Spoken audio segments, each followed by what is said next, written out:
Kamusta na ikaw? Okay lang po. Ano bang ginagawa mo dun sa inyo? Nagluluto po ng bilog-bilog. Birthday po kasi ng kapatid ko. Masarap yun ah, Kuya Christian ah. Brother, pag naluto yun, bibigyan ko po kayo. Oo, talaga? Gusto ko yun. Brother, ba't niyo pa ako tumatawag? Ah, kaya kita pinatawag kay Jerome kasi meron akong mahalagang sasabihin sa'yo, Kuya Christian. Meron akong hawak, Kuya Christian, na pera. Itong perang ito ay inipon ko galing sa mababait na sponsor. Brother, ngayon lang po ako nakakita ng kanyang karaming pera. Ito ay para sa iyo. Ito ay ibibigay ko sa iyo. Tatanungin kita, saan mo gustong gamitin ang perang ito? Pero nga po sana, brother, nakakahiya lang. Ay, huwag ka na mahiya. Sabihin mo sa akin kung ano. Wag na nga po, brother, nakakahiya naman. Marami na po kayong naitulong sa amin eh. Sige, Kuya Christian, sabihin mo. At saan mo gustong gastusin ang perang ito? Gusto ko po mapayos yung aming bahay. Kasi po pang tag-ulan, natutuluan po kami. Yun lang po naman yung gusto ko, brother eh. Matagal na po kami nakatira dito. Hindi po makapaayos yung aming bahay. Kasi po mahirap lang po kami. Brother, makinig ka. Yun pa akong gusto paliwanag sa inyo. Ano yon?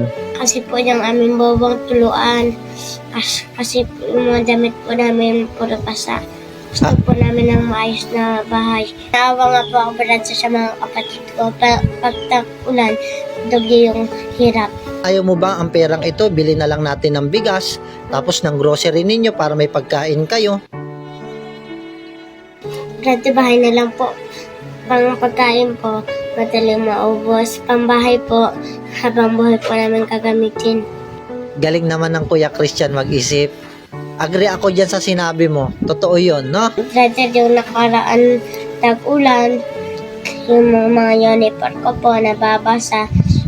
Pang may bagyo po na lumilipad po yung aming bubong. Brother, ang hirap po talaga matulog pang nababasa. Kaya ako napupuyat. Oo nga eh.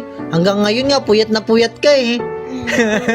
Kaya nga hanggang ngayon, Kuya Christian, puyat na puyat ka. Napupuyat ka pala. Kasi lagi kang nababasa. Saan kayo sumisilong pag kayo nababasa? Doon sa maliit na kubo po. Sige, Kuya Christian, ipapagawa natin yung bahay ninyo dahil yun ang desisyon mo at yun ang gusto mo. At maganda naman yung suggestion mo, no? Brother, napakahiya po.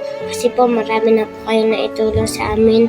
Brother, dahil tinanong mo ako, sinabi ko ang totoo na mapaayos yung aming bahay. Lang yun, at least gusto ko marinig sa'yo kung ano yung gusto mo. Brother, sayang naman yung pera niyan.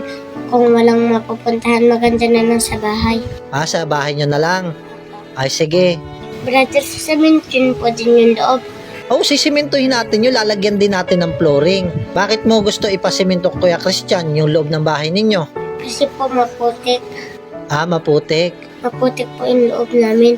Brother, gusto mo pa matulog ako sa putik? Ay, syempre ayaw ko naman. Ayaw ko matulog ka sa putik. O inaantok ka na naman. O gusto ko matulog ka sa maayos na higaan. Brother, matatapos po ba yung aming bahay? Kasi po pang hindi na po natapos. Kasi po wala po kami makasisilungan. Kasi kikibain yun eh. Huwag ka mag-alala, Kuya Christian. Tatapusin ng Diyos yung inyong bahay. At hindi naman ako papayag na hindi matatapos yung bahay ninyo nga at gigibain natin yon tapos wala kayong masisilungan. Di ba? Nag-aalala ka ba? Baka hindi matapos? Ay, huwag ka mag-alala. Pagtiwala sa Panginoon, no? Brother, bago natin yan ibili ng mga materials, gusto ko po magpasalamat sa mga nagpadala ng tulong pati po sa Diyos. Hindi ko, brother, akalain, tuloy-tuloy ang tulong sa akin ng mga mababait na tao. Ano pa gusto mo sabihin, Kuya Christian? Sa mababait ko pong sponsor, hindi ko po kayo kilala, pero po salamat po sa pagmamahal niyo sa akin.